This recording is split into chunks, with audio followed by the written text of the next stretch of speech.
Hey, I'm Greg Ferenstein. I'm the politics writer for TechCrunch, and we just came off of an electrifying speech with Mayor Cory Booker. And as proof that the mayor does his own tweets, right after he got off stage and until this point, he is still responding to constituents and fans. So this is live proof that he actually does his own tweets. Yes, thank you. Sending the last one right now. Okay, so you just launched Waywire with us. And I wanted to touch on something that you said on stage, hacking our democracy. Right. Expand on that. What did you mean? Well, I think there's a familiar record going around over and over and over again when we get into these political contests that has a media that's just dominated by soundbite politics.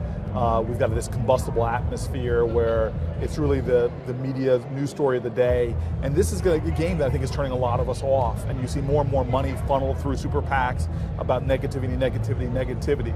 And I think that if we could find a way to hack into that, to change it, to disrupt it, to scratch over that record and play a new song in our democracy where ordinary people's voice is becoming more penetrating, where politicians like myself have to listen to those voices even more, pay attention to those voices, engage with those voices, probably most importantly, we can start creating a much different type of democratic reality. And the more cynicism, the less voter turnout, the less engagement, we can reverse that trend. And the more engagement, the less cynicism, the more hope that my voice can actually, and my voice and my vote can make a difference. And make that case. I mean, you're very popular on social media. You have over 1 million followers. They're very active. What inspired that, or what do you have in your own experience gives you hope that this social network really can change dialogue? Because that's a high burden. Right. Well, what I love about social media is it made me realize that people are far more pragmatic than the kind of ideological left-right discussions we're having often in the national sphere or even my state sphere. People just want to see problems solved. And if you really talk to them, you penetrate through what your sort of reflexive political party is, you begin to see that ideas is what matters, and engaging with people and actually serving and helping them. And so I think the more you elevate those folks whose voices are not included, the more politicians like me are going to be forced to immediately solve problems, to have something really to offer to folks. And that's really my hope for changing this democratic system, where we get away on the national level talking about things that don't necessarily matter to the urgencies, the fierce urgencies that people face on the local levels. And is there something about the traditional media that you think lends itself not to practicality, and how is Waywire different? Yeah, well, the traditional media, I think, is a media that follows a familiar script. First of all, it's one way. You're not leaning forward and engaging with that media in any substantive way. And it's giving you often what they think you will be most excited about. And often, if you look at some cable news programs these days, they're often trying to appeal to your lesser angels, appeal to your fears, as opposed to your intellect, to your aspirations. And so to me, what I think that's a record that has to be broken. Somehow we have to get back to appealing to people's higher aspirations, appealing to their sense of pragmatism, not party, appeal to their sense of how am I going to drive my neighborhood, my family, my community forward, not how I'm going to decide whether I'm going to go left or right. Because you're a prominent mayor. You were given a great spot at the Democratic National Convention. You have a lot of doors open to you. So why do you think technology is where you should spend so much energy? Well, because I've seen how technology has changed my own job as mayor. I've seen that now the way I engage with my constituency. I check my email when I get up in the morning. I check my who's texted me, but I also am checking my Facebook and Twitter to see what my residents are saying has happened. And often they're giving me information that I'm not getting from my staff. I'm not getting from my departmental directors. I can hear and get that and cull from that in a much quicker way. I can go to community meetings, which I still do. 100 people show up, 250 people show up, but I can literally get thousands of people and their feedback instantly on my Twitter feed in a way that I can't before. I can crowdsource people so I can see now with thousands of eyes what's going on in my city, whether it's a fire hydrant that's been knocked over or whether it's something larger that needs to be done. All this experience has happened and enabled by technology. It makes me think, well, how can we go further?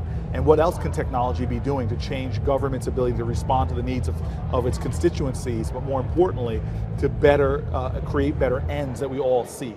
And so to me, I have a lot of faith in technology, and I have a lot of faith in people. Where I can marry those two together, I think there's infinite possibilities within the United States. That's fascinating.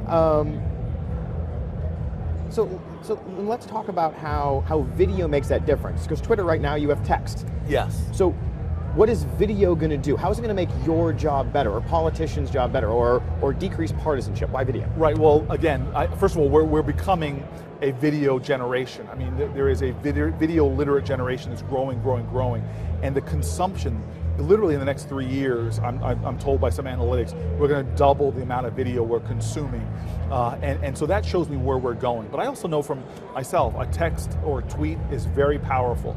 But if I get a 20-second video from somebody saying, hey, Cory, look at what's going on in my neighborhood, talking to me in a way, there's so much more that's carried over video. And the creativity. And I love the 140 character creativity where people, I mean, it's just hilarious how creatively using that confined space. Well, video, you could be just almost as short in terms of the time it takes to see something, but it opens up a whole new world of creativity in terms of expression, in terms of the ability to move thought and inspire action. So I have a lot of faith in video and this video literate, in this digitally native generation of what that medium is going to be able to do for the world. Okay, I want to get into something you said on stage. Now, you said that the private sector is more performance-based. Now, are you hoping to make the public sector more performance-based as well? Absolutely. I think this is something that's going on in America since the whole re-engineering government phase of the early 1990s, where you're trying to find ways to get much more performance-based efforts, real analytics. And we copied this actually from the mayor of Baltimore, now the governor of Baltimore, Martin O'Malley, an incredible leader, where he took CityStat from New York City and created, ComStat from New York City, created CityStat, where he created analytics. It's all about what you can measure in the private sector, and it should be in the public sector as well. So this month, how long did it take us to fill a pothole when we were called about it, compared to the same month last year, or compared to the same month the month before this year? The more you can start getting measures, the more I think it drives performance. And again, I define accountability in 3 ways. Accountability is having a clear standard, and being able to measure progress to that standard, and then most importantly, having a consequence for failure. Now, government often doesn't have that. Yeah. There's no real consequences. Well, I don't know the standards. Yeah, we kind of say what it is, so they're fuzzy. There's no way to measure them. And if I don't fulfill them, that's okay. I still have a job next year. And we've got to figure out a way to drive towards real, true accountability, where you're setting high standards, where you have crystal clear, transparent ways of measuring performance. And hey, and if you don't hit those performance goals, if you don't hit those performance measures like you're capable of, and by the way, we're going to empower you to do your job, give you the resources you need to do your job, reward you to do your job, give you jobs with dignity and security, but you got to perform. If the taxpayers are paying your salary, you got to perform. You can't just get by anymore. And so that's why you're so optimistic or gung-ho about technology, because they help you get to a more performance-based government. Yes. And this is why we're in a data age now. This is what gets exciting me about conferences like this. There's so much data flying around that we're learning now how to aggregate, learning how to use it and utilize it better to help effectuate change. And so to me, what a wonderful world we live in now, full of data that we could be using to drive social change. Excellent. Okay, this is a live stream, and so we have to throw it back to the stage where more good content's coming.